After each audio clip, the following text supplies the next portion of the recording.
Bien-aimés dans le Seigneur, bonjour. Bonjour. Notre thème de ce jour, c'est les desiderata du Golgotha.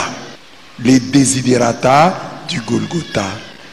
Par desiderata, on entend les choses désirées, les choses souhaitées.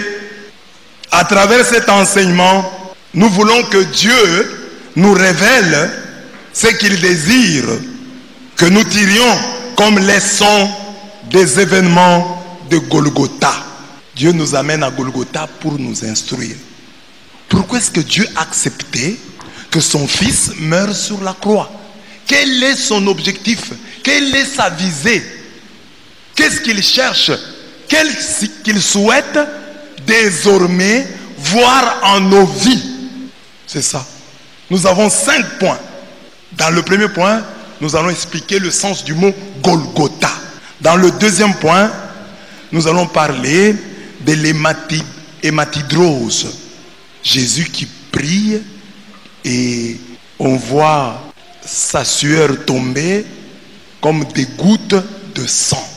On va expliquer, on va approfondir ça.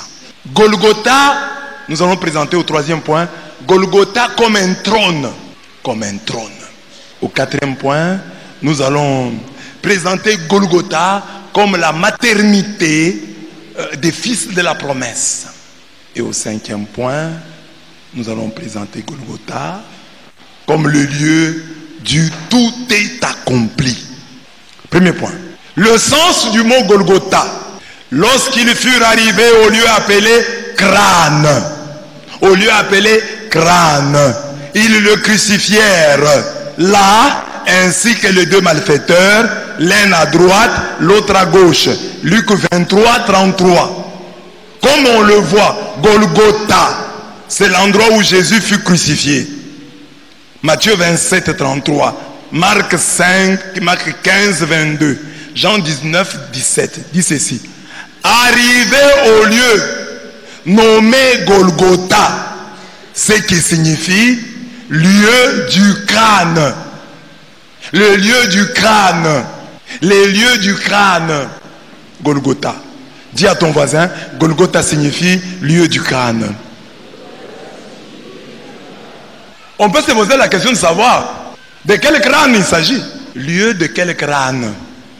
Du crâne de qui? D'après Origène, un auteur chrétien des premiers siècles, le crâne auquel on fait allusion, c'est celui d'Adam. Origène lui dit non, c'est le crâne d'Adam, le premier homme qui fut enterré. D'après Origène, le premier homme a été enterré à l'endroit là qu'on appelle Golgotha. Saint Jérôme, quant à lui, pense au crâne des suppliciés, d'autant plus que le Golgotha et ses environs immédiats servaient de cimetières, comme l'indiquent les tombes juives qu'on peut encore voir sous l'église du Saint-Sépulcre. Donc Jérôme dit, cet endroit-là, là où on a tué Jésus, c'était un endroit où l'on tuait généralement les gens. Tous ceux qui étaient condamnés étaient tués là-bas. Ils restaient là-bas et leur crâne restait là-bas. C'est pourquoi on l'appelle lieu du crâne. Parce que c'était un cimetière. Ça c'est Jérôme. On comprend pourquoi l'art religieux, peinture, sculpture, etc., représente souvent des crânes afin de rappeler cette histoire. Vous avez déjà vu des croix. Vous voyez un crucifix et en bas là, il y a un ou 2 crânes. Vous avez déjà vu? Il y a des croix comme ça. C'est pour dire, voilà, Golgotha, lieu du crâne. Jésus a été tué sur le lieu du crâne. Ça ne veut pas dire danger de mort. Donc tu peux trouver une croix de Jésus, sculptée, et au bas de la croix là, on a mis 2 crânes, un crâne. Souviens-toi que dès que tu vois ça, ça veut dire que Jésus est mort à Golgotha. Golgotha signifie quoi? Lieu du crâne. Mais certains spécialistes disent que le mot de Golgotha a probablement un rapport avec le rocher qui en cet endroit a la forme d'un crâne. Certains disent non, quand vous allez là-bas au Golgotha, vous allez vous rendre compte qu'il y a un rocher là-bas qui ressemble à un crâne. Ah, c'est ce rocher-là, comme il ressemblait à un crâne, qui a poussé les gens à appeler ce lieu, lieu du crâne. Le crâne, c'est le rocher qui est et qui ressemble à un crâne. La Vulgate, première version latine de la Bible, emploie le terme latin féminin de Calvaria, qui a le même sens de crâne. On l'appelle Golgotha ou calvaire. Pourquoi on l'appelait calvaire? Calvaire, c'est à partir du latin. Quand Saint Jérôme a traduit la Bible du grec au latin, au lieu de mettre Golgotha, il a traduit directement, il a dit Calvaria. Or, dans Calvaria, il y a le mot crâne. C'est-à-dire, calvaire, c'est Golgotha. Mais, Golgotha, c'est le nom hébreu, n'est-ce pas? Calvaire, c'est le mot français, mais qui vient du latin Calvaria. Hein? Calvaire, c'est en français. Mais calvaire vient du latin Calvaria, qui signifie aussi crâne. C'est à ce dernier mot que se rattache le mot calvus. Vous voyez? Chauve. Hein? Un homme chauve, en hébreu, en latin, c'est calvus. Calvus. Calvaire, crâne. Quand sur ton crâne, il n'y a pas de cheveux, tu es calvus. Il y a la calvitie. Il y en a qui ne comprennent pas ce que c'est que la calvitie, pour qu'on passe à la démonstration. Calvitie. Donc, le calvaire, donc, c'est une adaptation du syndagme calvariae, locus, lieu du calvaire, calvariae. Locus, littéralement, lieu du crâne, Golgotha. Donc, pourquoi on appelle Golgotha? On appelle encore calvaire, non. Golgotha, c'est en hébreu. Calvaire, c'est en français, mais ça vient du latin. Locus calvaria. Donc, le Golgotha, on peut s'y appeler calvaire. Amen. Alors, à partir de cette étymologie, on peut tirer un enseignement. Jésus a été enterré. Non, pas été enterré. Jésus est mort. Oui, enterré. C'est au même endroit. Aujourd'hui, c'est devenu le même endroit. Jésus est mort au lieu dit du crâne. Il y a un enseignement. Au lieu dit du crâne. Et le crâne, c'est quoi? C'est la boîte osseuse qui contient et protège l'encéphale chez les vertébrés. Le crâne, c'est à peu près ce qui restera de nous après notre mort. Donc, tel que tu es là, tu as un ventre, il va disparaître. Tes joues là vont disparaître. Et c'est pas quoi. Je veux dire, à la fin de tout, tu resteras un petit crâne. Regarde ton voisin, dis-lui, pauvre petit crâne. C'est ça que tu resteras à la fin. Tout ce qui restera, ta dernière photo, ce sera le crâne. Nous faisons ici, nous terminerons crâne. Tu peux monter, tu peux descendre. À la fin de tout, tu seras un crâne, un simple crâne. Regarde ton voisin, salue-le en disant bonjour futur crâne. En français, lorsqu'on dit de quelqu'un qu'il est crâne, c'est pour souligner sa prétention, son orgueil. Il est crâne. Ce monsieur est crâne, c'est-à-dire il est orgueilleux. Dans le même ordre d'idée, crâner, ici, crâner, c'est faire le fier, prendre des airs supérieurs, affecter la bravoure, le courage.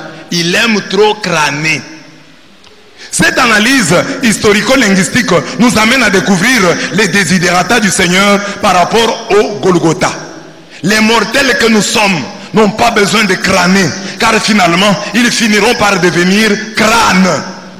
Dis à ton voisin, cesse de crâner, car au bout du compte, tu deviendras crâne. Oh, moi je suis intelligent. Tu deviendras crâne. Oh, j'ai des habits. Ton crâne sera nu. Et oh, je vois sur Facebook, on met souvent des photos comme ça. On prend la photo d'un cadavre. Après autant de jours. On dit c'est ça que nous allons. Finalement, malgré tout, c'est ce que nous deviendrons. Notre avenir est là. Un pauvre crâne dans le fond d'une tombe. Même ton cercueil là, quelle que soit sa valeur, il pourrira. Il t'abandonnera. Les habits qu'on te fera porter pourriront. Crâne sur crâne. Et pourquoi crâner si tu sais que au bout du compte, tu deviendras un crâne. Jésus, le Fils de Dieu, est mort. Et toi, tu ne mourras pas. Le seul qui pouvait crâner n'a pas crâné. Lui est humble. Le seul qui pouvait crâner, c'est Jésus-Christ qui pouvait se glorifier. Mais lui, il n'a pas laissé son crâne à Golgotha.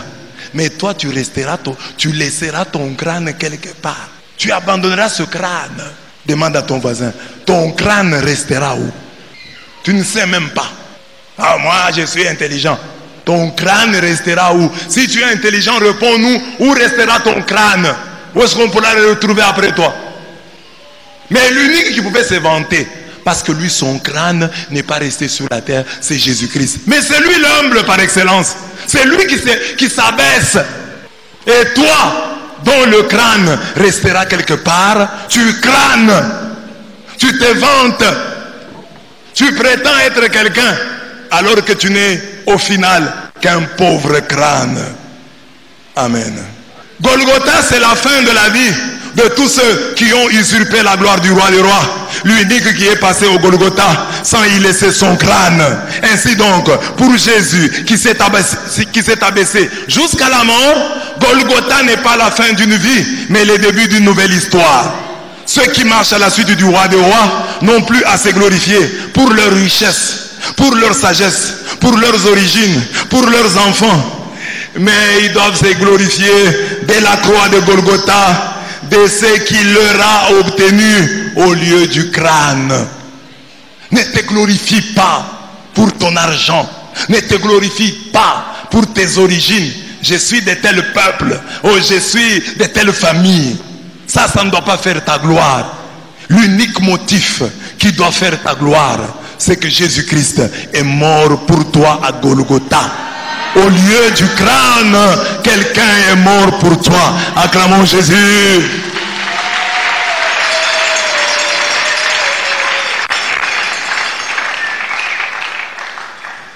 Et retenez que le dimanche des rameaux est appelé dimanche des rameaux et de la passion de notre Seigneur Jésus-Christ.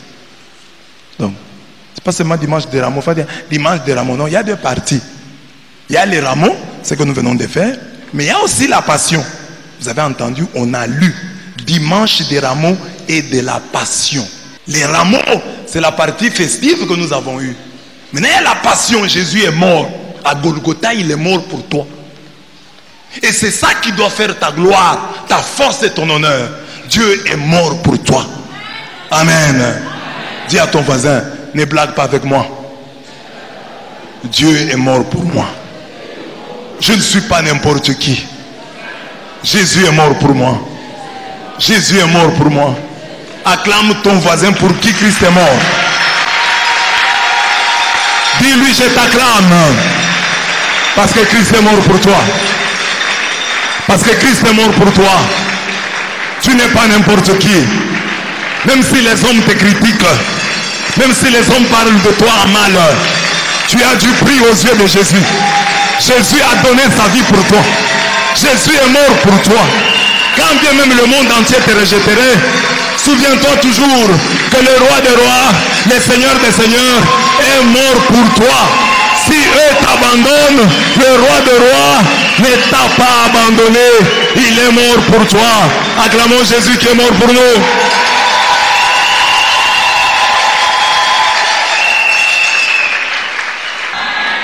Je ne me vante pas pour les habits. Je ne me vante pas pour l'intelligence. Je ne me vante pas pour mes parents. Je ne me vante pas pour notre maison. Je me vante du fait que Christ est mort pour moi.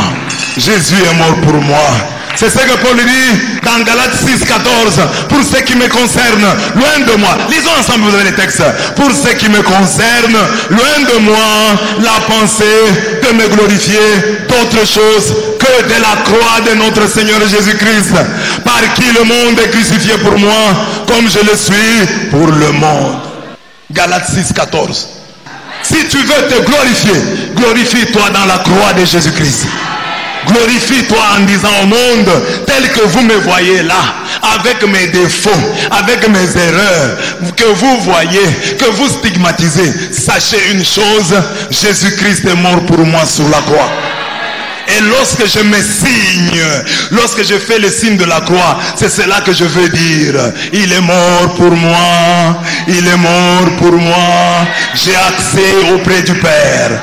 Pourquoi on fait ça avant la prière? Oui, je fais ça pour dire à Dieu, je ne suis pas n'importe qui. Je suis celui pour qui Christ est mort. Je me signe pour que Dieu se souvienne que Christ est mort pour moi. Je ne suis pas n'importe qui. Christ est mort pour moi. Je ne suis pas n'importe quoi. Christ est mort pour moi.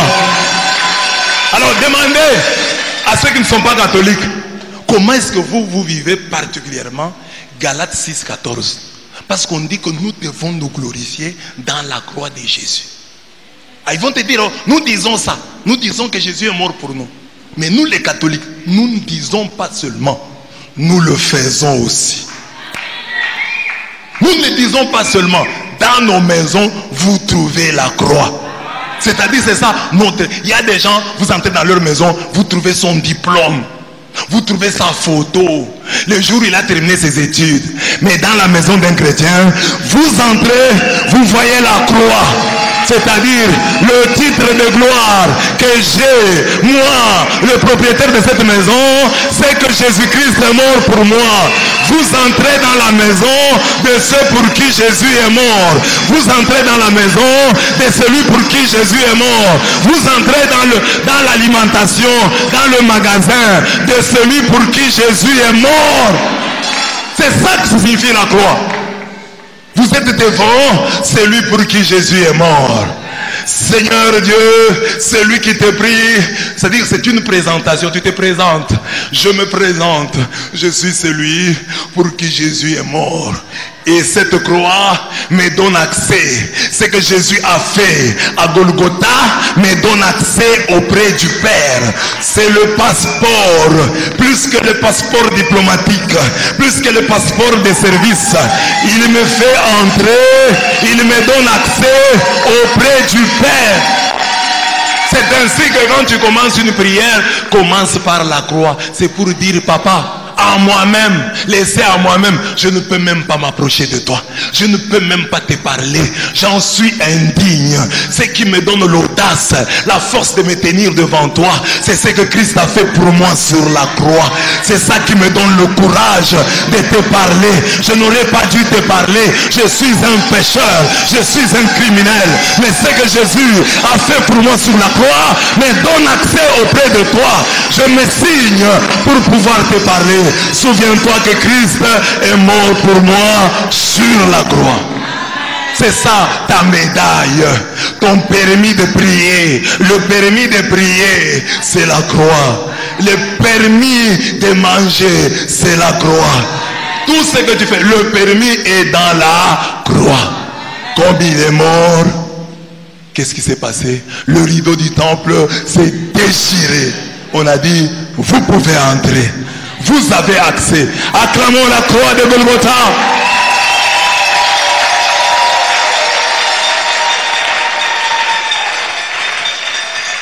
En effet, à Golgotha, Dieu a montré clairement que nous avons du prix à ses yeux. Isaïe 43, verset 4. Et c'est ce Fils unique et bien-aimé qui est la rançon pour notre rédemption. La rançon pour notre rédemption. Matthieu 20, 28. Avec lui. Romains 8, 31, 32. Il dit ceci. Dieu n'a pas épargné son Fils. Amen. Amen. Le terme est utilisé, le verbe épargner. Regarde ton voisin là. Dis-lui, souvent tu refuses de me donner pour épargner. Tu refuses de me donner pour épargner. Je ne te donne pas, j'épargne. Mais Dieu n'a pas épargné son Fils unique. Il n'a pas épargné son Fils. Il a fait quoi? Les verbes que tu dis. Il a fait quoi? Il a fait quoi? Il est là. On livre quoi? On livre quoi généralement dans la vie? La marchandise. Livré. Vous comprenez ce que c'est? Il a livré. Dieu a livré son fils. On peut dire, il a donné. Mais on va plus loin. Il l'a livré. Vous comprenez? Dieu a livré son fils. Alors, la réflexion ne s'arrête pas là-bas. Dieu n'a pas épargné son fils. Il l'a livré pour toi. Il l'a livré pour moi. Paul maintenant demande, si Dieu a livré son fils, qu'est-ce qu'il peut te refuser? Il a livré son fils unique. Il n'en a pas deux. Il l'a livré pour toi. Donc avec lui, il te donnera toutes choses. Quand tu fais le signe de gloire, tu dis, tu as livré ton fils, tu me donneras avec lui toutes choses. Tu as livré ton fils, tu ne me refuseras rien. Tu as livré ton fils, tu me donneras le mariage, tu me donneras la sainteté, tu me donneras la victoire, tu me donneras la guérison. Tu m'as donné, tu as donné le gros lot. Tu ne me refuseras rien. Voilà le premier desiderata de Golgotha. C'est-à-dire que tu comprennes le mot Golgotha, que tu comprennes ce qui s'est passé à Golgotha, que tu en tires toutes les conséquences. Tu n'as pas d'autre sujet de gloire. Ton unique sujet de gloire, Dieu est mort pour toi. Et quand je sens... Mais quand je songe au sublime mystère, un Dieu si grand, quand Dieu si grand a pu penser à moi, que son cher fils est devenu mon frère, et que je suis l'héritier du grand roi. Alors mon cœur redit la nuit le jour que tu es bon, ô Dieu d'amour.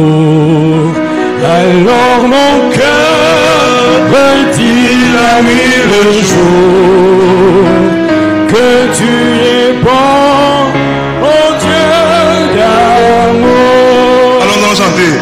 Mais quand je songe au sublime mystère, qu'un Dieu si grand a pu penser à moi, que son cher fils est devenu mon frère, et que je suis l'héritier du grand roi.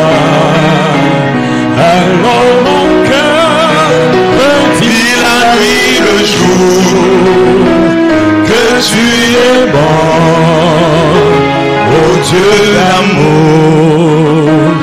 Alors mon cœur redit la nuit le jour que tu es bon, ô Dieu d'amour. Amen. Donc si Dieu est pour nous, qui sera contre nous? Lui qui n'a point épargné son propre fils, mais qui l'a livré pour nous tous, comment ne nous donnera-t-il pas aussi toutes choses avec lui? Donc l'argument massue, lorsque tu es devant Dieu, c'est la croix de Golgotha. Papa, tu as déjà donné ton fils, tu as livré ton fils, tu ne l'as point épargné. Tu me donneras le reste avec lui. Amen. Amen. Amen. Imagine, tu as un ami qui t'a fait confiance, qui t'a déjà donné des milliards. Est-ce que quelqu'un qui t'a donné des milliards, qui t'a déjà montré son amitié, peut-il vraiment te refuser ces petites choses? Il t'a donné des milliards, il ne veut pas que tu te mettes sur sa chaise. Est-ce que je peux m'asseoir? Moi, j'ai déjà donné des milliards. Tu me demandes si tu peux t'asseoir. Je suis ton ami. Assieds-toi. Donc Dieu nous a donné le gros lot. Et le gros lot, c'est Jésus. Toutes les autres choses qui restent, ce sont des petites grâces que Dieu nous donnera aussi. Si nous savons, lorsque nous l'invoquons, nous appuyer sur ce qu'il a fait à Golgotha. Beaucoup de chrétiens prient, mais ils ne prient pas comme ça. Regarde quand tu te signes là. Est-ce que c'est ça que tu as dans le cœur? que ça, c'est ça mon permis de prier. C'est ça qui me donne l'audace de me tenir en sa présence. C'est ça qui me donne l'audace de lui demander ceci et cela. C'est ça qui me donne accès auprès de lui. Puisqu'il a livré son fils, il ne me refusera rien. Mais tu fais le signe de croix, tu hésites. Tu fais le signe de croix, tu doutes. Quand tu fais le signe de croix, tu dis, tu as donné le gros lot, tu donneras aussi tous les autres petits lots. Amen. Amen. Jésus-Christ est mort à Golgotha. Que Jésus-Christ est mort à Golgotha pour toi, te bénisse. Donc, dans le premier point, j'ai parlé de Golgotha, lieu du crâne. J'ai expliqué le mot crâne. J'ai dit le verbe crâner. Quand tu mourras, quand tu ne seras plus, l'unique chose qui restera de toi, c'est à peu près le crâne. Alors j'ai dit, comme tu vas devenir crâne, ne crâne pas. Sois humble. Mais sois humble. Est-ce que je n'ai pas de motif comme de me glorifier? Un seul motif. Une seule raison de te glorifier. La croix de Jésus-Christ. Jésus est mort pour toi. C'est ton unique, ton plus grand titre de gloire. C'est ton argument massue lorsque tu te tiens en présence de Dieu. Jésus est mort pour moi, donne-moi. Amen. Jésus est mort pour nous. Nous avons du prix aux yeux. Les forces du mal ne peuvent pas se jouer de nous. Les forces du mal, les sorciers ne peuvent pas se jouer de nous parce que Christ est mort pour nous. Réclame ce titre de gloire et prie avec lui. Réclame, reprends tout ce qui t'a été pris. Récupère tout ce qui t'a été pris parce que Christ est mort pour toi. Christ est mort pour moi. Esprit malin, esprit méchant, je reprends tout ce que vous m'avez pris. Je récupère tout ce que vous m'avez pris parce que Jésus est mort pour moi. Je reprends ma santé, je reprends ma force, je reprends mes biens, je reprends ma destinée, je reprends ma vie. Tout ce que vous m'avez pris, je le reprends parce que Christ est mort pour moi. Parce que Christ est mort pour moi, je ne suis pas n'importe qui, je suis celui pour qui Christ est mort. Ouvrez-vous, ouvrez vos frontons, élevez-vous, portes éternelles, qu'il entre celui pour qui Christ est mort. Porte de la richesse, porte de la prospérité, porte de la longévité, ouvrez-vous devant moi, c'est moi, celui pour qui Christ est mort. Je vous commande de vous ouvrir, que je puisse entrer, je suis celui pour qui Christ est mort. Ouvrez vos frontons, que j'entre, moi celui pour qui Christ est mort.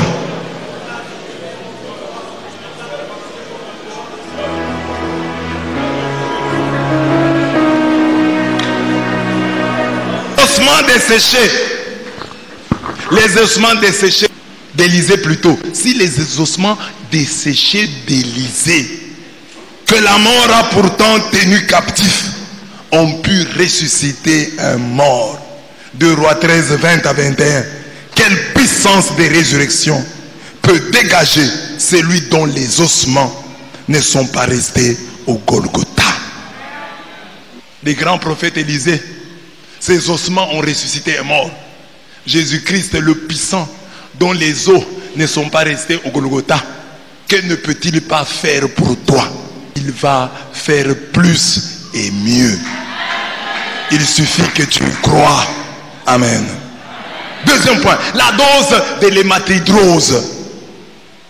L'évangile dit, entré en agonie, Jésus priait de façon plus instante et sa sueur devint comme des grosses gouttes de sang qui tombaient à terre. Luc 22. Le phénomène décrit par Luc, le médecin, Colossiens 4, 14, est nommé hématidrose ou sueur de sang.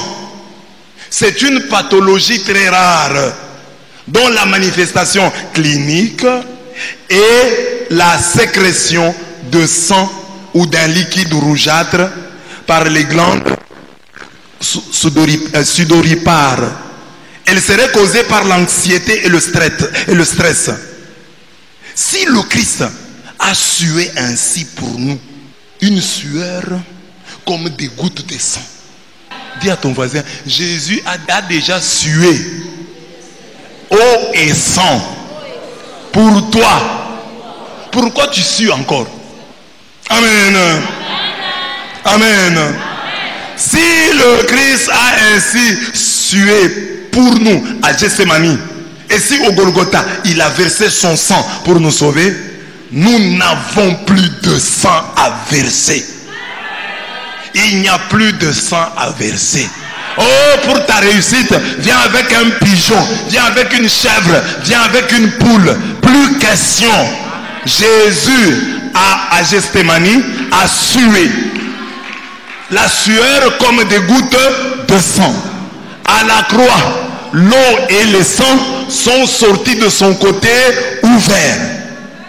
Il a dit, tout est accompli. Donc toi, tu viens maintenant seulement pour ramasser. Amen. Amen. Nous n'avons plus à nous blesser, nous n'avons plus à nous taillader comme les adorateurs des Baals qui au mont Carmel crièrent plus fort et se tailladèrent selon leur coutume avec des épées et des lances jusqu'à l'effusion du sang. 1 Roi 18. Il ne s'agit pas de tomber dans la paresse spirituelle ou toute forme de paresse. Ce n'est pas ça.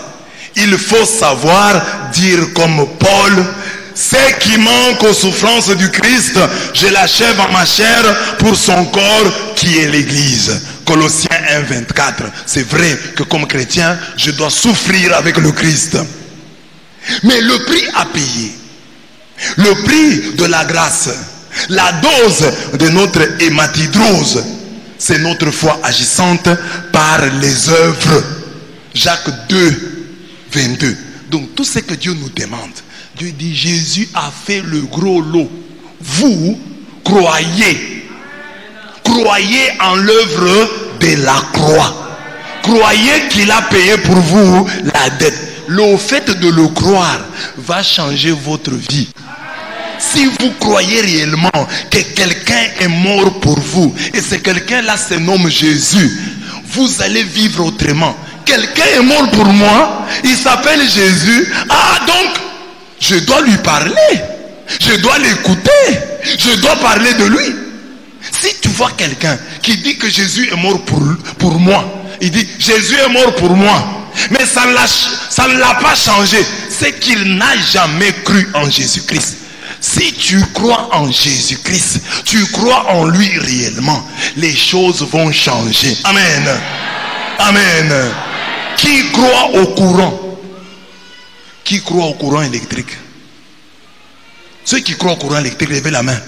Qui croit au courant électrique? Vous croyez au courant électrique? Tu peux aller toucher ça. Comme tu crois, ça t'inspire un comportement. Tu crains le courant. Dis ça va me tuer. Tu crois au courant? Alors, la même chose, quand tu crois en Jésus, tu dois avoir un comportement.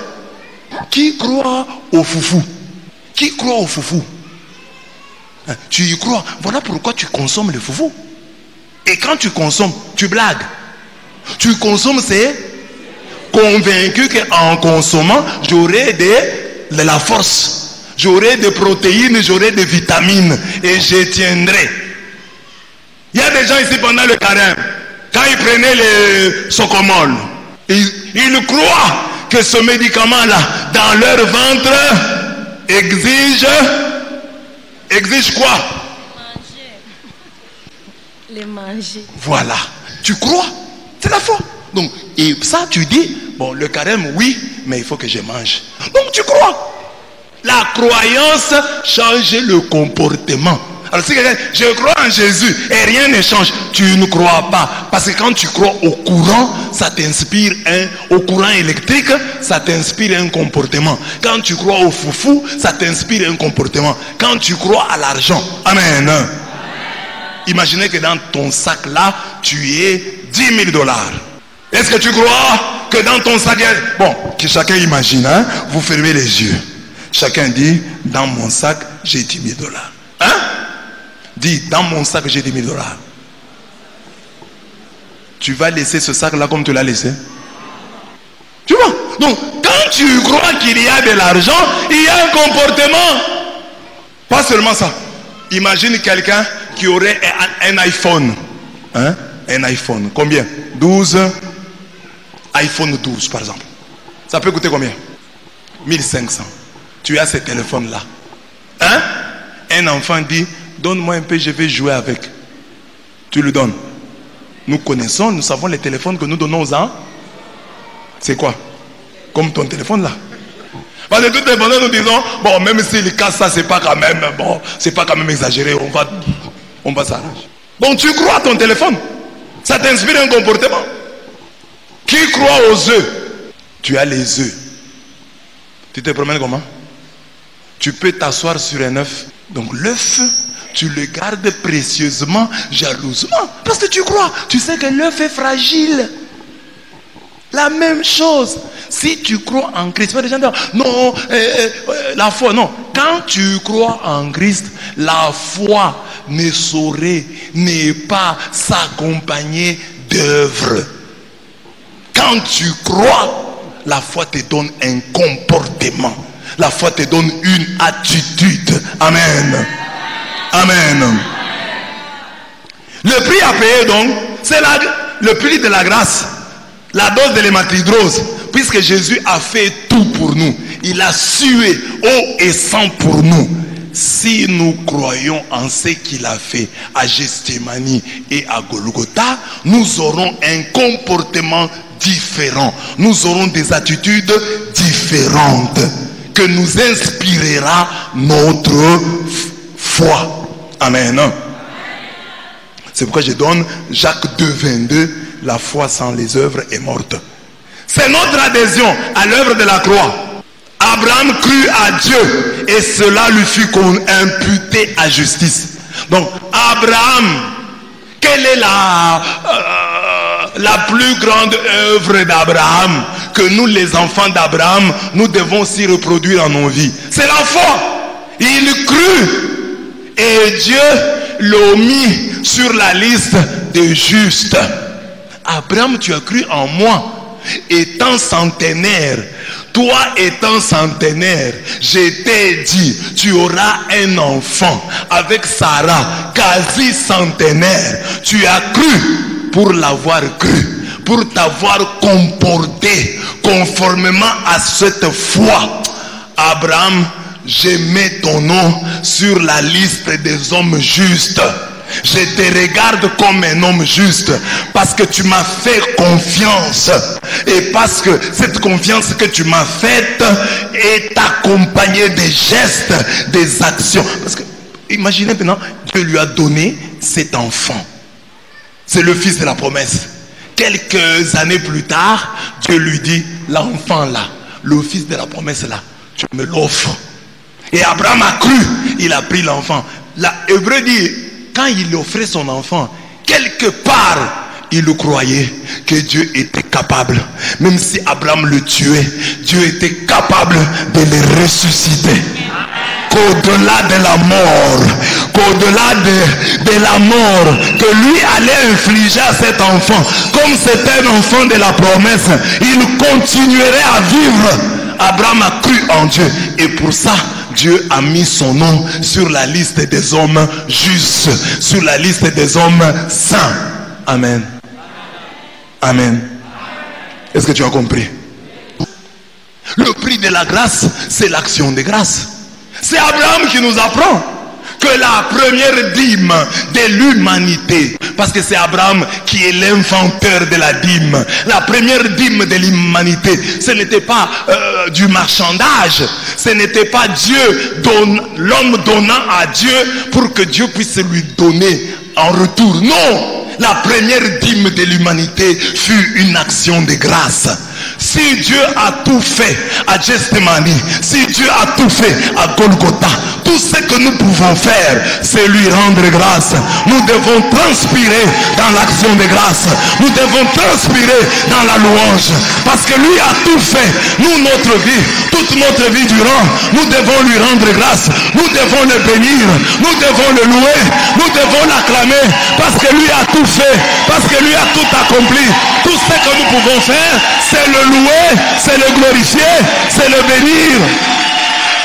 C'est pourquoi dans notre église, l'église catholique, l'église une, sainte, catholique et apostolique, la plus grande de toutes les prières est appelée Eucharistie. Et Eucharistie signifie action de grâce. Pour tout ce que Christ a fait pour nous, nous ne pouvons lui offrir que l'Eucharistie, l'action de grâce, soit une Eucharistie vivante, soit une action de grâce. Puisque Christ a tout fait pour toi, tout ce que tu peux faire, c'est lui dire merci 24 heures sur 24. Lui dire merci sans arrêt. L'acclamer jusqu'à l'épuisement. Lui dire merci en tout temps. Le bénir, lui rendre grâce, car il a tout fait. Il a tout accompli sur la croix. Alors il y a des gens qui disent, ah, la croix de Jésus ne m'apporte rien. Parce que tu n'as jamais compris ces choses. Tu as déjà compris ce que c'est que l'Eucharistie? Je viens à la messe pourquoi? Je viens à la messe pour rendre grâce. Je viens à la messe pour bénir.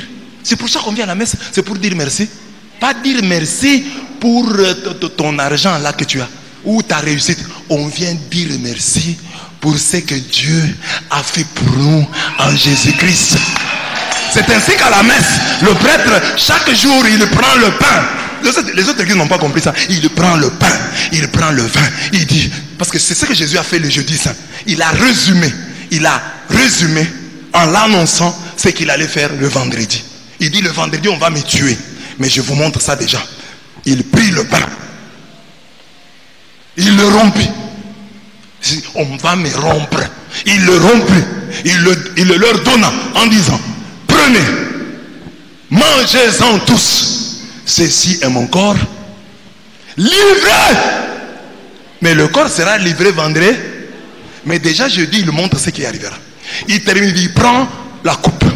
Il dit, prenez, buvez-en tous. Ceci est mon, le sang de l'alliance nouvelle qui sera versé pour vous. Et il termine, il dit, faites ceci en mémoire. Alors maintenant, ce qu'il a fait le jeudi saint, il nous a montré comment nous allions vivre, comment nous allons rester sur la terre. Sur la terre, nous restons.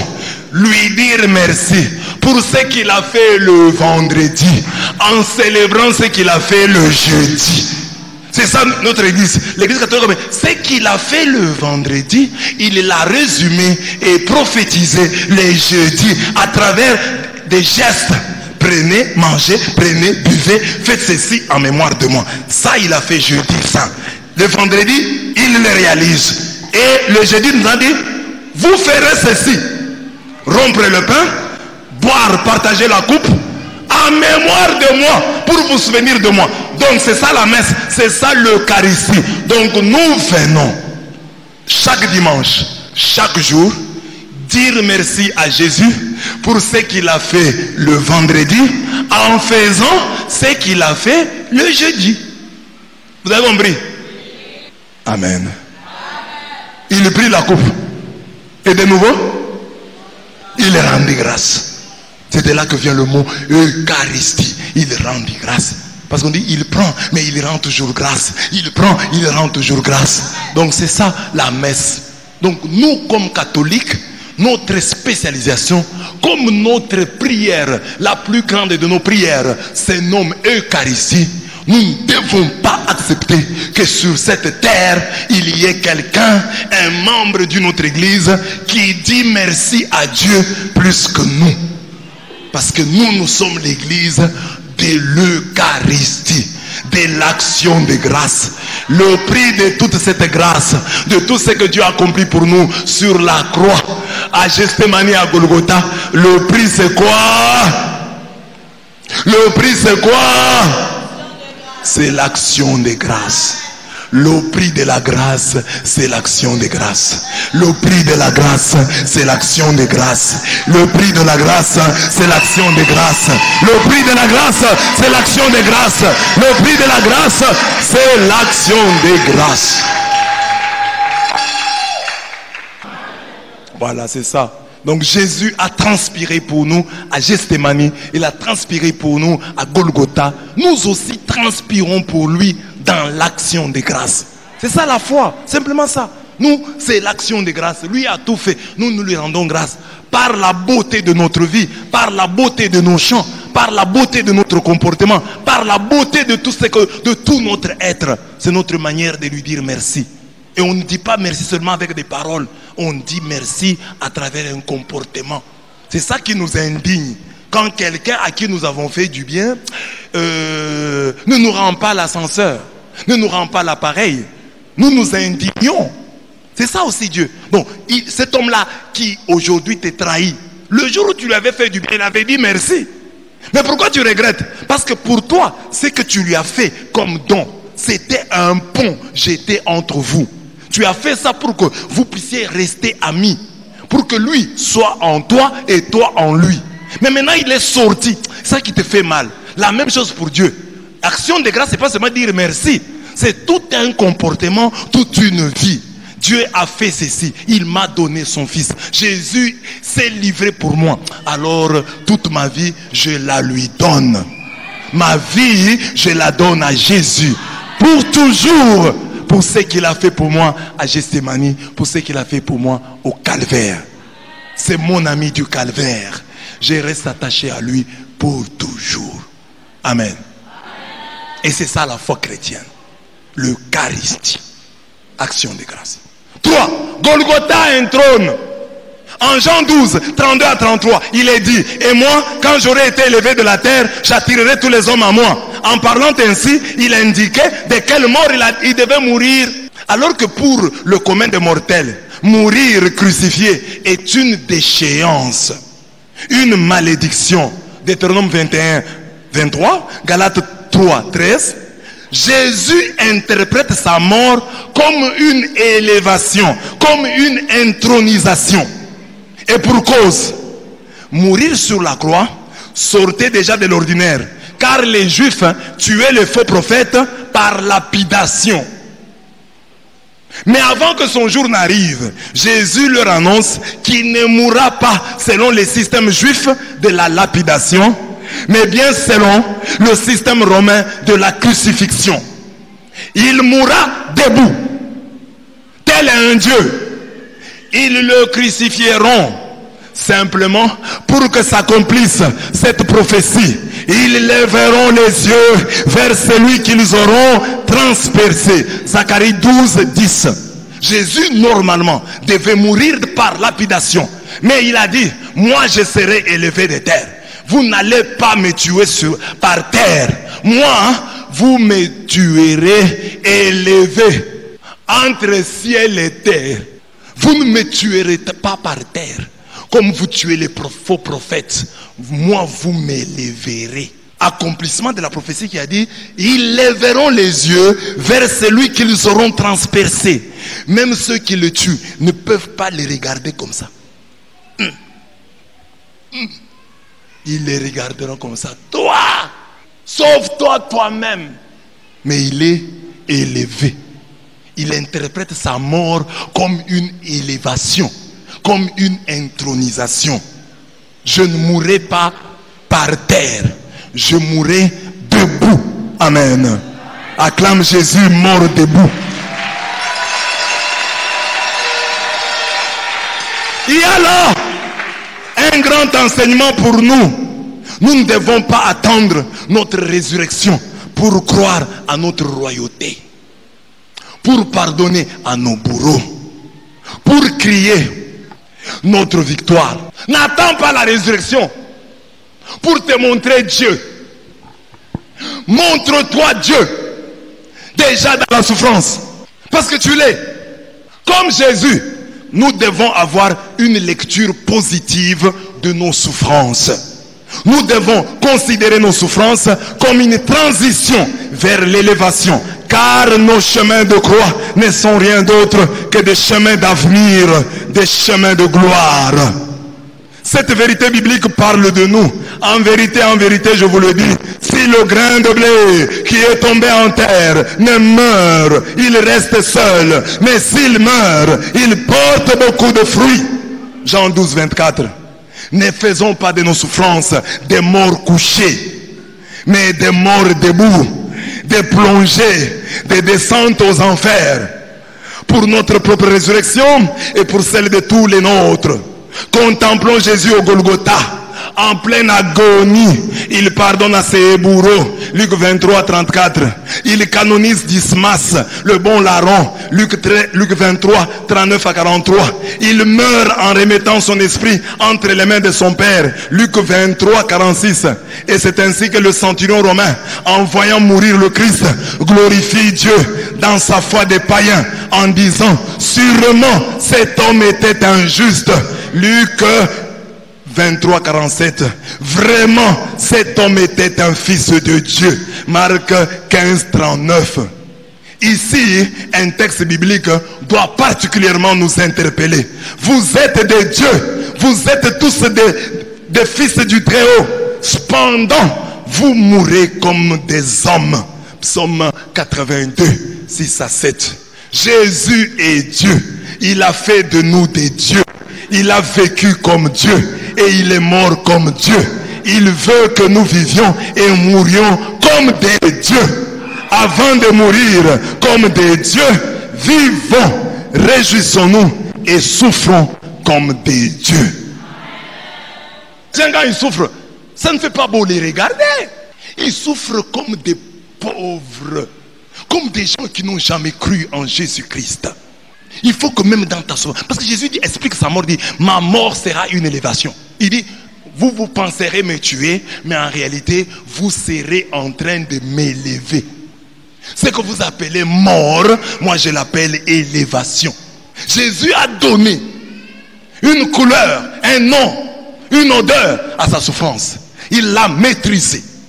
Vous ne me lapiderez pas. Moi je mourrai élevé. Vous me regarderez comme ça. Vous ne me regarderez pas comme ça. Même sur la croix, je serai supérieur à vous. Même sur la croix, je serai plus grand que vous. Amen. C'est ça qu'il veut dire. Même dans ma mort, je serai plus grand que vous. Parce que vous lèverez vos yeux pour me regarder.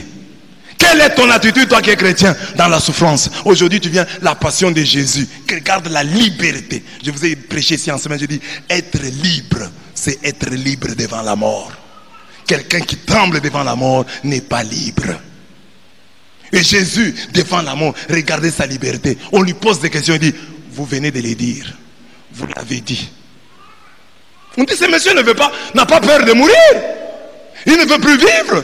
Oui, parce que c'était un homme libre. Pas nous, que la souffrance abat, que la souffrance décourage, que la souffrance rend méchant. Nous, la souffrance nous rend méchants. Nous, la souffrance nous rend durs. La souffrance nous affaiblit. Nous disons tout haut, avec tout ce que j'ai comme problème, je n'ai même pas la force de prier. Nous nous absentons de la messe lorsque nous avons des problèmes, lorsque nous souffrons, lorsque mon mari, ma femme m'a compliqué, je ne veux pas venir à la messe. Et même si je viens à la messe, tout le monde doit voir que j'ai un problème. Souffre comme un Dieu. Cache ta souffrance. Sois fort. Si les stoïciens qui n'avaient pas Jésus-Christ savaient souffrir intérieurement, toi tu es chrétien.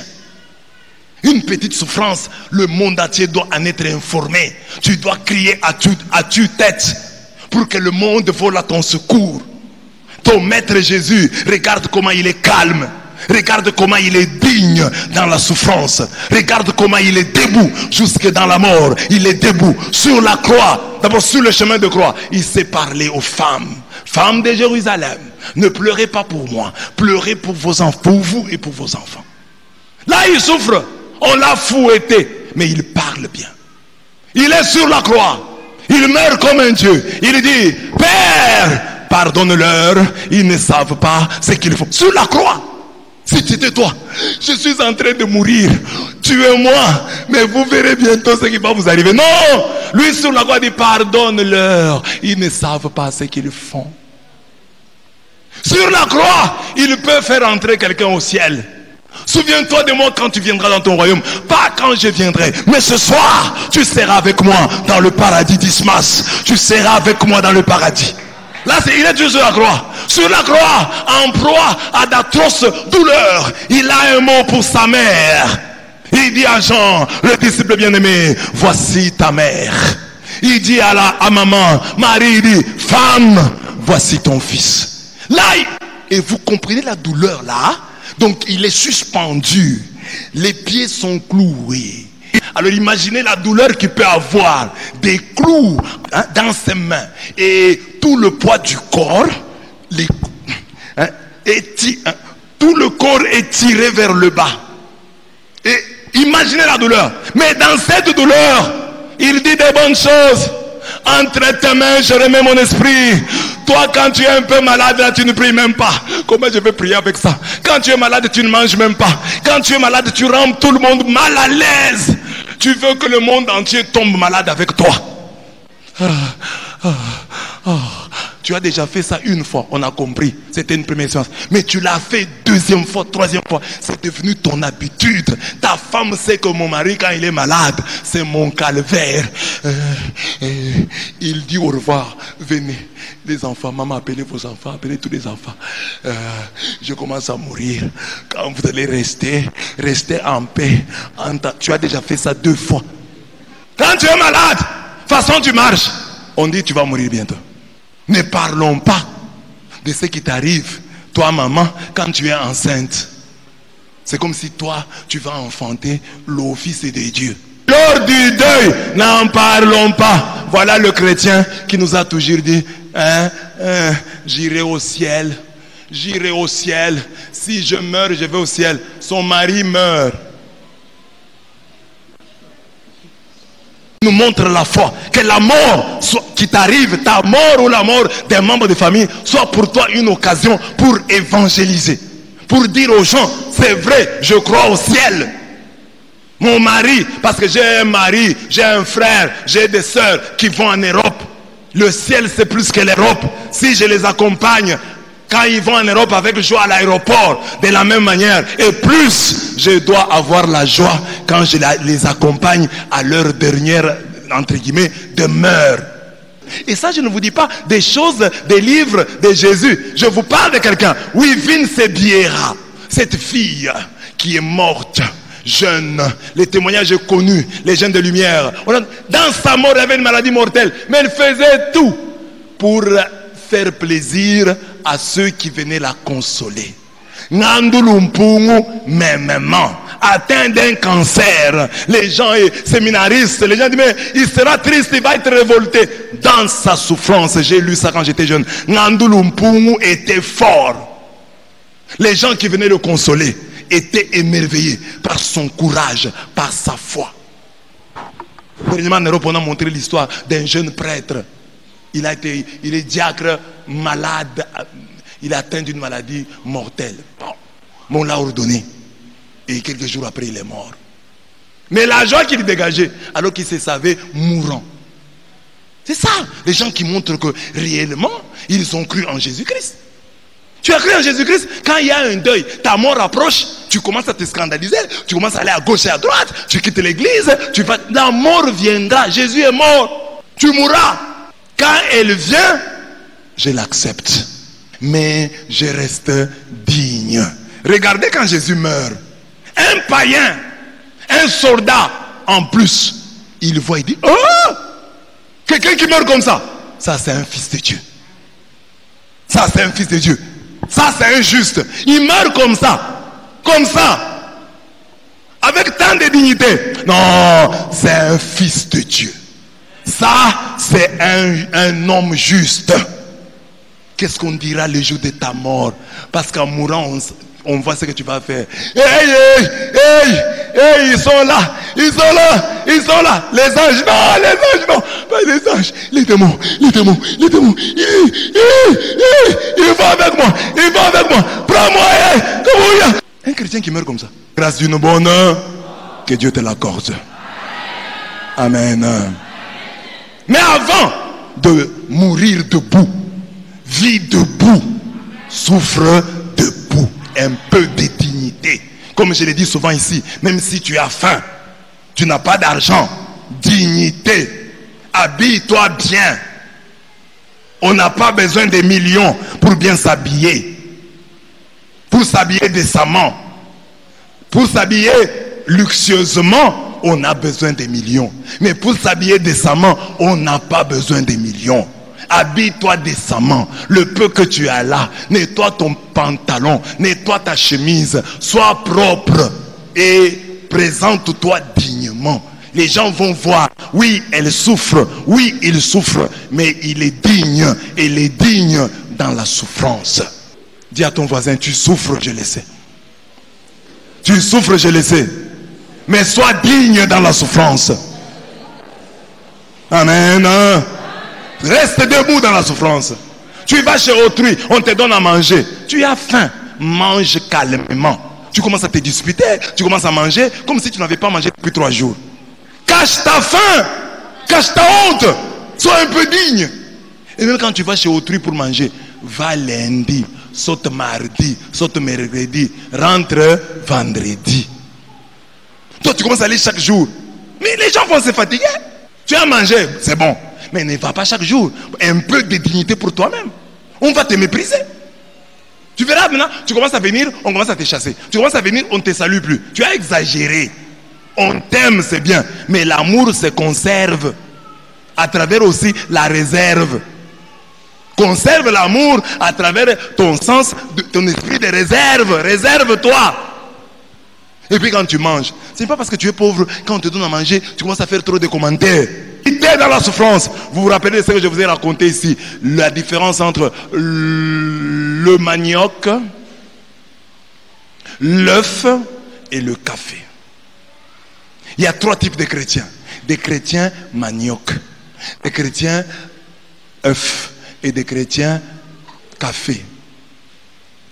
Alors, ils réagissent différemment selon qu'on les met dans l'eau chaude. L'eau chaude représente la souffrance. Quand vous prenez un manioc, vous le mettez dans l'eau chaude, il se ramollit. C'est ça le chrétien qui devient faible, qui n'a plus de force parce qu'il souffre. Il ne sait plus prier, il ne sait plus bien parler aux gens parce qu'il souffre. Je souffre. Ça c'est le chrétien manioc. Il y a d'autres chrétiens, les chrétiens œufs. Lui, dans l'eau chaude qui représente la souffrance, quand vous le placez là, il devient dur, il se durcit, il devient méchant. La souffrance le rend méchant, dur envers les autres, prêt à en découdre avec tout le monde. Il est tout le temps sur les nerfs à cause de sa misère. Il n'a pas eu d'argent, son équipe a perdu, sa femme lui a fait du mal, alors il est tout le temps sur les nerfs. Les chrétiens œufs, la souffrance le rend dur, méchant. Mais le bon chrétien, c'est le chrétien café. Quand vous prenez le café, vous le mettez dans l'eau chaude, le café donne à cette eau sa couleur, son odeur, son arôme et même son nom. L'eau dans laquelle on a mis le manioc s'appelle eau. L'eau dans laquelle on a mis l'œuf s'appelle eau. Mais l'eau dans laquelle on a mis café s'appelle café. C'est ça un chrétien.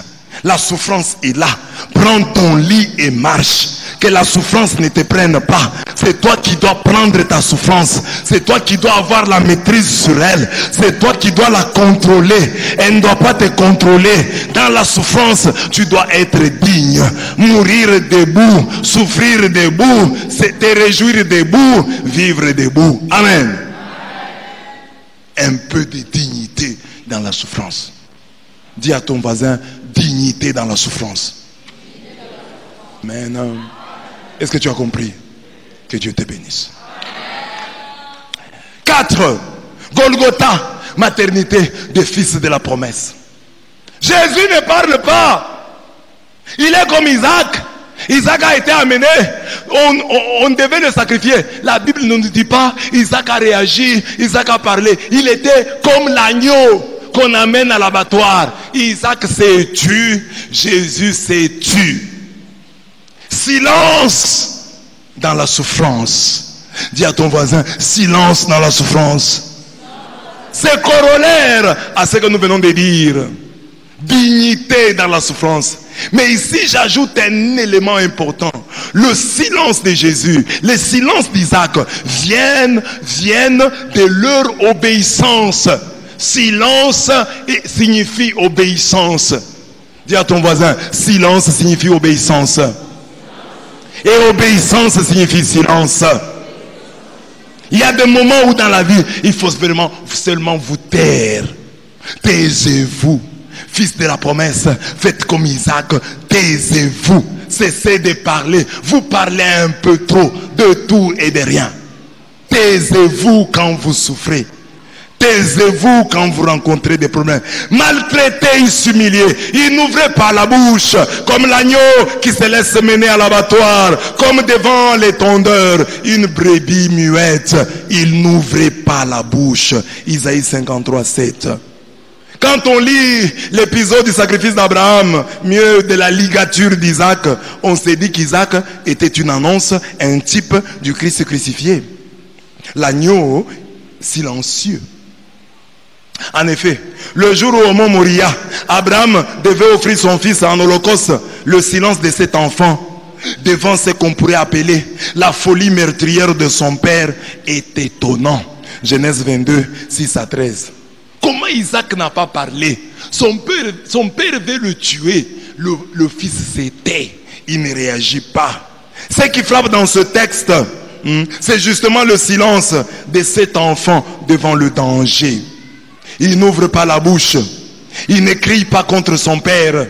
Il se tait et le Seigneur intervient en sa faveur. Dis à ton voisin, garde silence et l'Éternel combattra pour toi. Nous ne pouvons pas méditer sur le chemin de la croix, sur la passion de Jésus-Christ et rester les mêmes des hommes et des femmes susceptibles qui répondent au coup pour coup en méditant sur le chemin de croix, en méditant sur la passion de Jésus-Christ. Dieu nous invite à nous taire, à garder le silence. C'est une bonne et grande leçon pour les enfants et même pour les adultes. À tous les enfants, le jeune Isaac dit, enfants, obéissez en tout à vos parents, c'est cela qui est beau dans le Seigneur. Dites amen. Colossiens 3:20, les enfants qui sont ici, oh je suis un enfant, je vais être un fils de la promesse. Mais quand ton père prend une décision, tu récrimines, tu murmures. À l'église, tu murmures. À l'école, tu murmures. C'est ton travail, murmurer.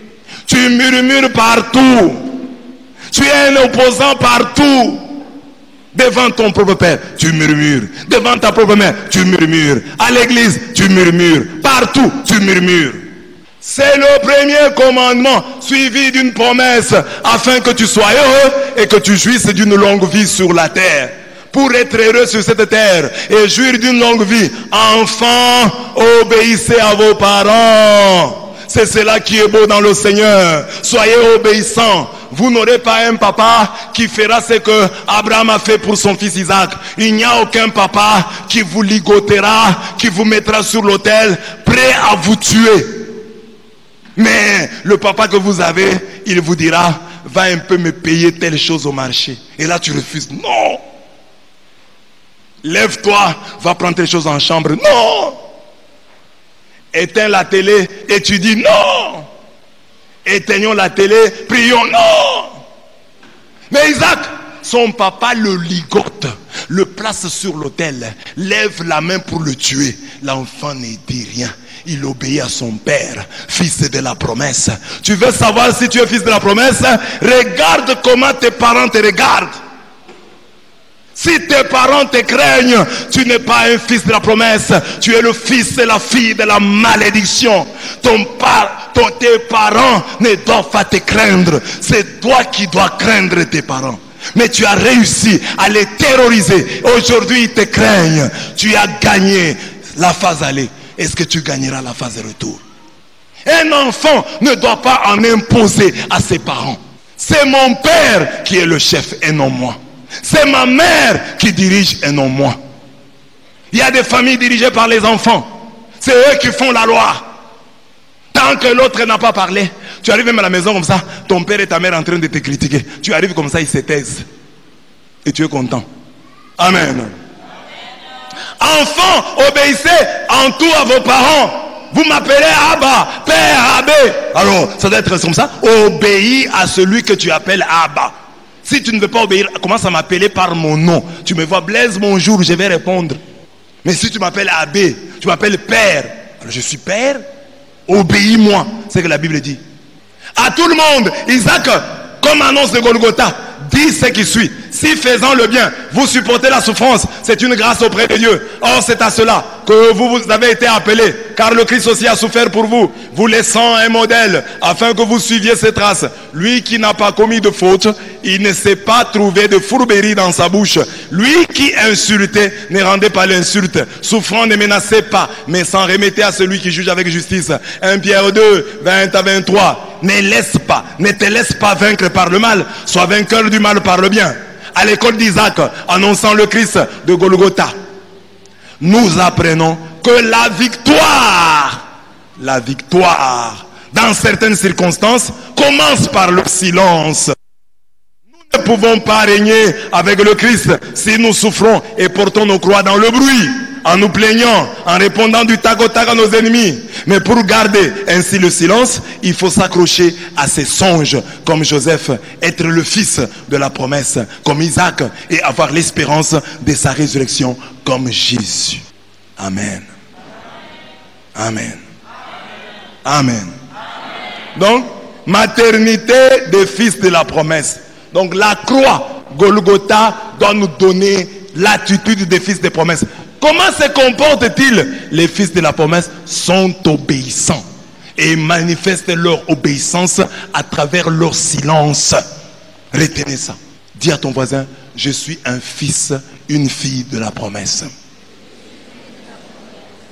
C'est-à-dire que Dieu t'a promis. Il a dit, Muriel, voilà ce que je ferai pour toi. Tu seras ceci, tu seras cela. Quand tu sais que tu as une telle promesse, tu te comportes d'une certaine manière. Comme qui? Comme Isaac, il était le fils de la promesse. Obéissant et silencieux. Comme qui? Comme Jésus. À Golgotha, il s'est aussi tué. Comme un agneau qu'on amène à l'abattoir. Donc, enfants, soyez obéissants. Et votre obéissance, manifestez-la par votre silence. Quand les parents vous envoient, allez-y en silence, en obéissant. Pas en grognant, en parlant, en revendiquant, en discutant. Allez-y en silence. Fais tout en sorte que tu sois toujours un fils, une fille de la promesse. C'est-à-dire quelqu'un d'affable, d'abordable, à qui on peut faire des remarques, que l'on peut prendre, que l'on peut déposer sur l'autel. Avec l'assurance que tu ne nous donneras pas de coups. Si je te prends, Christian, je te dépose sur l'autel. Je lève la main pour te sacrifier. Qu'est-ce que je vais recevoir? Amen. Amen. Fils de la promesse. Je termine. Golgotha. Tout est accompli. Tout est accompli. Tout est accompli. Sur la croix de Golgotha, Jésus a dit, tout est accompli. Jean 19, 30. En disant cela, il a pris nos infirmités, il s'est chargé de nos maladies. Matthieu 8, 17. Il a souffert pour nous. Il a souffert pour nous. Ça doit être ton argument dans tes maladies. Jésus, la Bible dit que tu as pris sur toi nos infirmités. Tu t'es chargé de nos maladies. Toi, tu as pris ça. Comment moi j'ai encore ça? Alors que toi, tu as pris ça. Il faut croire. Il faut croire au réalisme de l'œuvre de la croix. On dit qu'il a pris nos infirmités, il s'est chargé de nos maladies. C'est vrai. C'est vrai. C'est vrai. Quand tu as mal, dis-lui, tu as pris nos infirmités. Tu t'es chargé de nos maladies. Tu as pris nos infirmités. Tu t'es chargé de nos maladies. Il y a possibilité, malgré ton âge, de ne pas avoir ce mal que tu as. Oh, j'ai mal au dos. C'est à cause de mon âge. Ne dis pas ça. Il a pris nos infirmités. Il s'est chargé de nos maladies. Ce transfert merveilleux qui s'est effectué au Golgotha et l'arc-en-ciel qui arrête les déluges. Désormais, nous sommes couverts par Golgotha, par le sang de l'agneau, comme Israël à Goshen. Et l'ange de la mort doit sauter nos maisons, car nous sommes sous le sang. Tu es sous le sang. L'ange de la mort saute ta maison. C'est ça Golgotha. Tout est accompli. Ça veut dire que le sang est sur toi. Tu es couvert par le sang. Quand l'ange de la mort viendra, il sautera ta maison. Il sautera ta vie. Parce que tu es sous le signe du sang. Tout est accompli sur la croix. Qu'il en tombe 1000 à tes côtés. Qu'il en tombe 10 000 à ta droite. Toi tu restes hors d'atteinte. Rien ne pourra t'arriver. Est-ce que tu crois? Est-ce que tu crois? Nous avons fait l'année passée, je parle il y a 2 ans, les jours des rameaux comme ça, nous avons donné les linges rouges. Cette année, nous n'avons pas donné. Mais nous avons donné cette année-là. Prends aussi, quand tu mets le rameau, tu ajoutes ces linges rouges, symbole du sang. Et nous avions donné les dimanches des rameaux pour dire voilà, le sang qui coule. Parce que nous commençons la semaine sainte. Le sang qui coule là. C'est ça le vêtement rouge que tu mets à ta maison. Même si un tremblement de terre vient, il va sauter ta maison. Il a sauté, le tremblement de terre du temps de Jéricho a sauté la maison de Rahab. Rahab la prostituée, parce qu'elle avait reçu les espions. Le tremblement de terre a écroulé toutes les maisons. Quand les murs de Jéricho sont tombés, le tremblement est arrivé, a vu la maison de Rahab. Le tremblement a sauté la maison de Rahab. Qu'il en tombe 1000 à tes côtés. Qu'il en tombe 10 000 à ta droite. Toi tu restes hors d'atteinte. Parce que tout est accompli sur la croix. Le sang a coulé sur la croix. Tu es à Goshen, surprotégé. Est-ce que je parle à quelqu'un?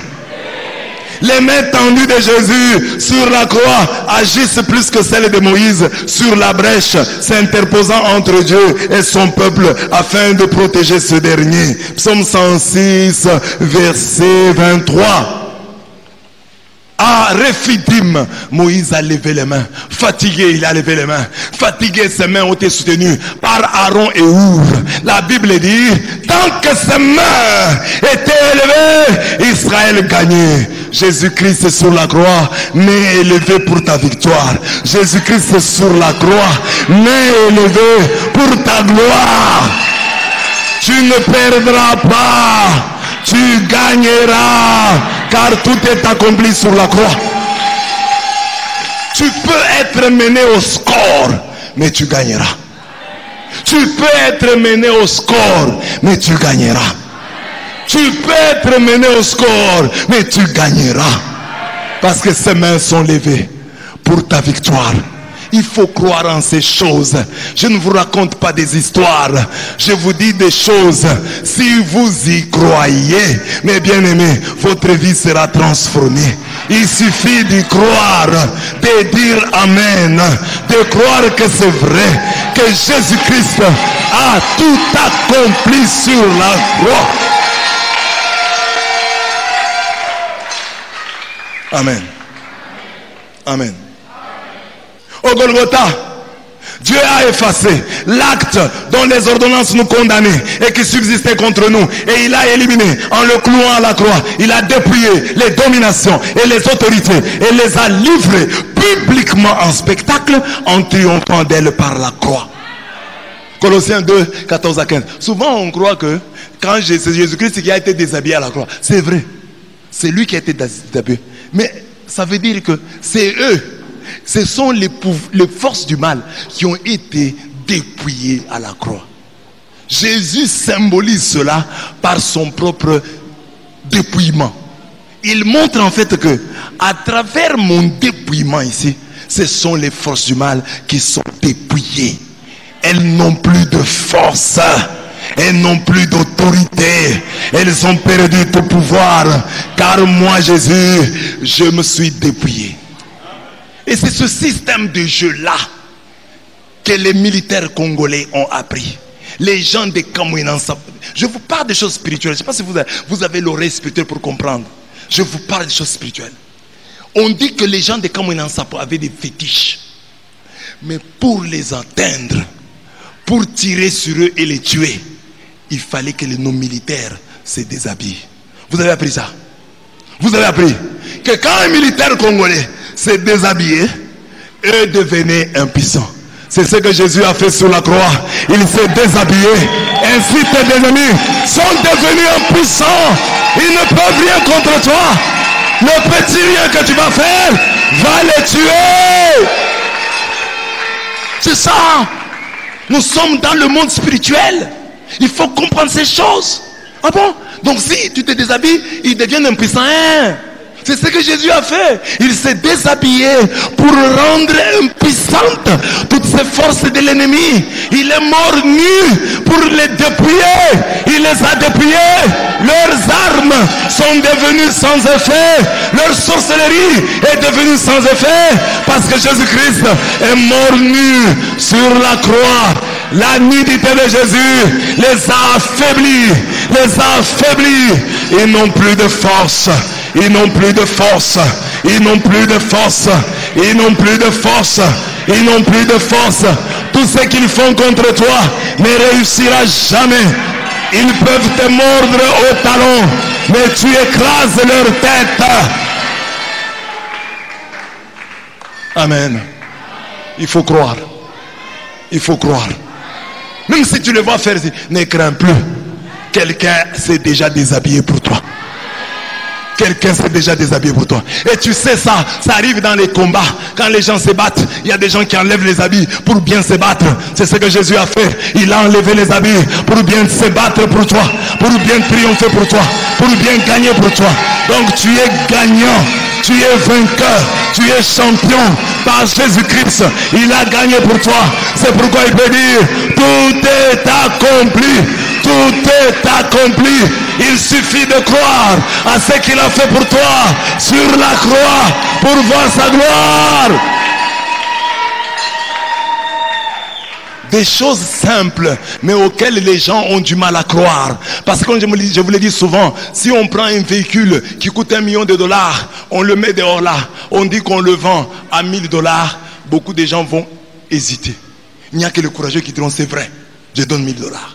Mais les autres vont dire, ah, $1000, un grand véhicule comme ça. Ça, ce sont des farces. C'est de la farce. Ce n'est pas de la farce. Dieu a mis ton salut dans des choses simples. Crois seulement que ce que Jésus a fait sur la croix, c'est pour ton bien. Crois en l'œuvre de la croix et tu verras les merveilles de la croix. Amen. Amen. Amen. Golgotha. C'est réfidim continué, revu, corrigé, augmenté. Tant que les mains du premier Moïse étaient élevées dans la prière, Israël l'a emporté sur ses ennemis. Exode 17, 8 à 16. Jésus crucifié et ressuscité est en perpétuelle intercession. Mieux, il a intercédé une fois pour toutes. Hébreux 9, 12. Nous combattons donc dans la victoire. Car le score du match est déjà connu. Jésus a battu Satan à plate couture. Il n'y a plus ni danger ni enjeu. Car il y a 2000 ans, le roi de rois a vaincu à Golgotha. Quand un match s'est déjà joué et qu'on le rediffuse, tu n'as plus besoin d'avoir peur. Même quand l'adversaire s'approche du rectangle fatal, tu ne crains plus rien. Parce que tu sais que le match a déjà eu lieu. Le match a déjà eu lieu à Golgotha. Nous connaissons le score. C'est Jésus qui a gagné. c'est Jésus qui a gagné. Ce que tu vois là, c'est le différé, c'est le match en différé. N'ayez pas peur, Jésus a déjà gagné. Nous connaissons le score du match. Nous combattons dans la victoire. Nous ne combattons pas pour la victoire. Nous combattons dans la victoire. Je te communique la foi, bien-aimé. Je te communique la foi qui change ton histoire, qui change ta prière, qui change ta vie. Ne continue pas à prier. Beaucoup de chrétiens prient comme si Jésus n'avait pas tout accompli sur la croix. Ils prient comme les gens de l'Ancien Testament. Il faut prier comme quelqu'un du Nouveau Testament, te disant, Jésus, tu as déjà gagné. Je veux entrer dans ta victoire. La victoire est déjà là. Je veux seulement participer. Elle est déjà réelle. Ce que je vois là, c'est le match en différé. Le score est déjà connu. Imagine, tu es malade et c'est ça que tu dis chaque jour. Imagine, tu as des problèmes, tu dis toujours ça. Tout est accompli sur la croix. Mais cette foi va te sauver. Oh, c'est que tu ne fais pas ça. Quand tu as des problèmes, tu oublies que Jésus est mort pour toi. Tu commences à prier comme si Jésus n'était pas venu en ce monde. Comme si Jésus n'était pas mort pour toi sur la croix. Parce que s'il est déjà mort pour toi sur la croix, il a déjà tout accompli. Tu vas te comporter autrement. Papa, tu as déjà tout accompli. Je viens prendre les fruits de la victoire. Je viens prendre Jésus qui a tout accompli. Aux chrétiens qui désespèrent, qui perd sa joie et sa paix, qui s'inquiète et se culpabilise outre mesure, qui craint les féticheurs, qui craint les sorciers, pêche contre Golgotha. Quand tu te décourages, tu pêches contre Golgotha. C'est comme si tu disais, Jésus n'a rien fait à la croix. Quand tu crains les sorciers, Jésus n'a rien fait à la croix. Parce qu'à la croix, il les a dépliés. À la croix, il les a déshabillés. À la croix, il les a livrés publiquement en spectacle, en triomphant d'elle par cette croix justement. Amen. L'œuvre de la croix. C'est lui qui désespère, qui perd sa joie, qui perd sa paix, qui craint les sorciers, qui craint les magiciens, qui craint les féticheurs. Ni la puissance du sacrifice de Jésus sur la croix, et c'est très grave. Nier la puissance du sacrifice de Jésus sur la croix, c'était grave. Hébreux 10, 28 à 31 dit, c'est lui qui fait ainsi devient impardonnable. Dieu ne lui pardonnera pas. Qu'est-ce qu'on dit ici? Lisons ensemble. C'est lui qui a violé la loi de Moïse, meurt sans miséricorde, sur la déposition de 2 ou de 3 témoins. De quel châtiment pensez-vous que sera jugé digne celui qui aura foulé aux pieds le Fils de Dieu, qui aura tenu pour profane le sang de l'alliance par lequel il a été sanctifié, et qui aura outragé l'esprit de la grâce? Car nous connaissons celui qui a dit, à moi la vengeance, à moi la rétribution. Et encore, le Seigneur jugera son peuple. C'est une chose terrible de tomber entre les mains du Dieu vivant. Beaucoup croient qu'il n'y a pas de point de non-retour, qu'il n'y a de point de non-retour qu'en occultisme. Quand tu entres dans le Rose-Croix, il y a un niveau, c'est un point de non-retour. Écoutez, si pour nous sauver, Dieu est allé jusqu'à la croix, nul n'a le droit de faire impunément volte-face, de tourner Kazakh, de faire marche arrière. Lisons le texte qui suit. Car mieux valait pour eux n'avoir pas connu la voie de la justice que de l'avoir connue et de se détourner du Saint Commandement qui leur avait été donné. Il leur est arrivé ce que dit un proverbe vrai. Le chien est retourné à ce qu'il avait vomi et la truie l'avait s'est vautrée dans le bourbier. De Pierre 2, 21-22. Au Golgotha, Dieu a promis et prêté serment de ne jamais nous abandonner. Lisons le dernier texte, voulant montrer avec plus d'évidence aux héritiers de la promesse l'immutabilité de sa résolution. intervint par un serment, afin que par deux choses immuables, dans lesquelles il est impossible que Dieu mente, nous trouvions un puissant encouragement, nous dont le seul refuge a été de saisir l'espérance qui nous était proposée. Cette espérance, nous la possédons comme une encre de l'âme, sûre et solide. Elle pénètre au-delà du voile, là où Jésus est entré pour nous comme précurseur.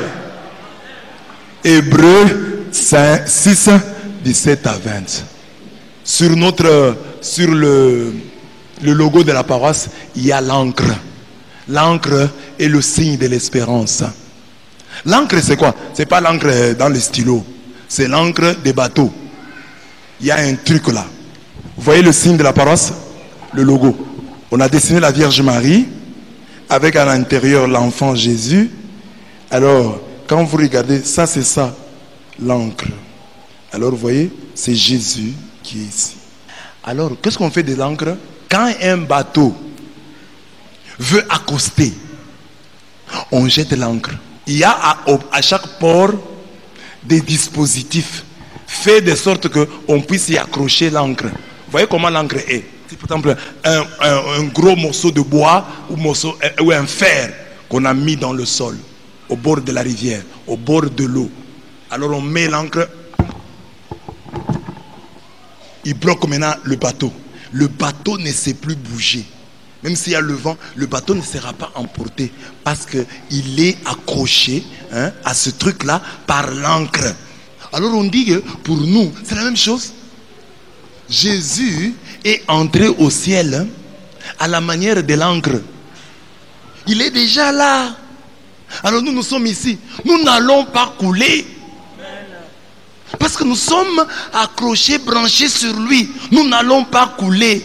À travers l'encre, nous sommes scotchés, collés, soudés, bétonnés, scellés, cimentés à Dieu. Il ne nous abandonnera pas et nous ne l'abandonnerons pas. Espérance, cette petite voix qui dit, ça ne se terminera pas ainsi. Cette petite voix qui te dit, non, tu réussiras, ça marchera. Pourquoi? Parce que Jésus l'a déjà fait. Jésus est déjà de l'autre côté. Il est là pour toi. À travers lui là, tu as déjà gagné. Amen. Amen. S'il y a des gens qui sont pleins de joie à l'idée simplement qu'ils ont un frère en Europe, ils ont un frère aux États-Unis, ils peuvent vous dire j'irai aux États-Unis. Pourquoi? J'ai un frère là-bas. Mais nous avons Jésus-Christ qui a vaincu et qui est assis à la droite de Dieu le Père. Nous arriverons à bon port. Nous arriverons. Nous réussirons ici sur terre et à la fin de toutes choses, nous entrerons dans la joie éternelle. Car à la croix, il a dit, tout est accompli. Dis à ton voisin, demande-lui, est-ce que tu crois que tout est accompli? Est-ce que tu crois que tout est accompli? Demande-lui, pourquoi tu es triste? Pourquoi tu es fatigué? Si tout est accompli, retrouvons notre joie. Tout est accompli sur la croix. On a chanté ça longtemps. Tout est accompli. A dit Jésus. Tout est accompli. Pour ton mariage, tout est accompli. Pour ta réussite, tout est accompli. Ne prie pas pour le mariage comme si tout n'était pas accompli. Tu pries comme si tout est accompli. Ça veut dire, quand tu pries, Seigneur, mon mariage il est où? Non. Tu m'as obtenu le mariage. Fais ça une année, on va voir. Parce que je te dis aujourd'hui, tu peux le faire maintenant aujourd'hui parce que je viens de prêcher. L'enseignement est encore frais dans ta mémoire. Tu vas faire, oui Seigneur, tu as tout accompli. Mais dès que nous sortons de l'église, tu reprends ta manière de prier. Seigneur, où est mon mariage? Tout est accompli. Tu ne peux pas prier sans te référer à la croix. Tu ne peux pas prier sans parler de ce que Jésus a fait à la croix. Dans toute prière, tu citeras la croix. Tu t'appuieras sur la croix. C'est ainsi que l'Église catholique t'a appris à ce que quand tu commences ta prière, fais d'abord les signes de croix par la croix. Est-ce que tu crois? Est-ce que tu crois? Acclame la croix. Acclame l'œuvre de la croix. Tout est accompli sur la croix. Toi, ça que tu... Tous nous disons merci Seigneur Jésus-Christ crucifié pour moi.